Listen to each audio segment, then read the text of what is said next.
Good morning and happy Sunday. It is August 17th, 2025, and today we're going to be looking at a quick little project after raining for some 16 hours last night. I was walking around and I decided to do an air layer. I know it's a little bit later in the season, however, I believe we can still get these.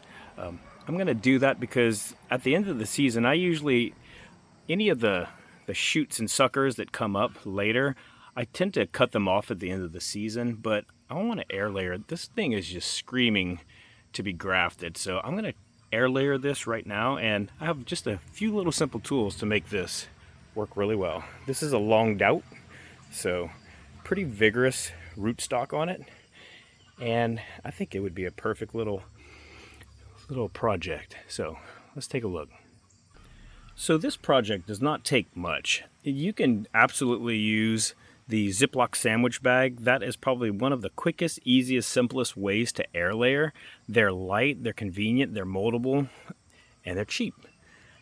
Those are great for air layers up here. I've noticed in the past when I'm trying to get the plastic off and the way that it's folded, I'll lose some roots, and that's okay. Just as long as a good root base is established, it should be plenty enough for your plant to thrive. The Deli container technique, I use these things. These come as a set. You can get them off Amazon, and they are great.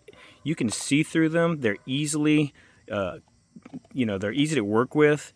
They're a solid container, and it's multi-purpose. I mean, I use this for leftovers, for fig cuttings, for putting fruit in. Like if I want to cool off my fruit, I'll put them in here.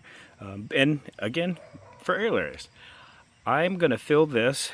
The soil that I use, ProMix BX, so it's not the HP, which is high porosity. The BX has, I'm sorry that this is upside down. I have it open from the bottom, but it has a little biofungicide and some mycorrhizin in it, so it does what it needs to do. You can use anything, actually. You can use coconut coir, you can use just regular peat with a little bit of perlite in it. It doesn't matter. It's just a medium to hold the actual roots that start developing. And then you can lightly fertilize as you cut and continue throughout the growing season. Tape, scissors, this is just a regular little drill. It has different size settings, and that's just for the holes. I mean, I have other bits that are a lot bigger, so you can get bigger holes in it. So you make a hole in the bottom, hole in the top, and then just make a little slice on it. And this will just simply slip right around it. I do all this one-handed. No production crew here, just myself. And that's fine. It's peaceful. So you fill this container, you put the little lid on top, and then it seals and locks in place. And you can remove the foil. We're going to wrap it in aluminum foil. I don't have that out here, but you'll wrap it around to protect it from light, and you can check on them. When I say check on them, I mean the root development. You can see as they progress. I like to check on them every week or so, make sure the soil isn't drying out or isn't too wet, and just go from that. If it looks a little dry, then you can add a little bit. Being that it has an established root system underneath from the mother tree, the mother roots, it tends to do just well. They won't dry out exactly like air layers. So air layers a little bit further away from the ground soil. You just need to keep a little eye on them. And if you wrap them correctly and you cover them appropriately, then you honestly don't have to worry about it. All right, so let's begin. The first step is to score the bottom of your tree, the branch, just a little bit. So I go in and I find where my notches are. So this is a little high, this is low down here. So I'm gonna make a little notch right on the edge. It doesn't have to be much, just a little bit. Score it just to kind of right at the joint, the junction. There's one there. I'm going to do another one a little bit lower. And after I get that scored, I'm going to apply a little. You can apply any of them. I have Clonex, so just gently brush the area with some Clonex. Let it dry for about a minute. And as that's drying, I'm going to place a couple little bark wood chips underneath just to give it a little bit elevation off the soil. It'll make it easier when you're going to cut separate the bottom of the tree from the actual new tree that you grow. So now that we've given it a little bit of time and we've elevated it with some wood pine barks underneath, now we go ahead and fill it.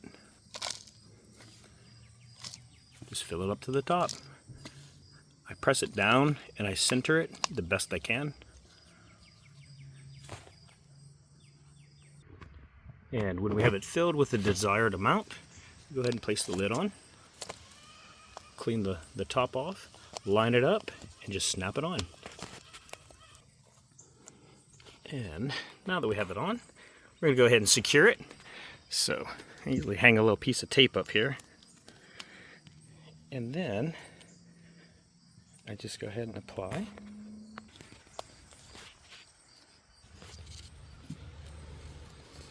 All the way around the edge, just to seal it in place.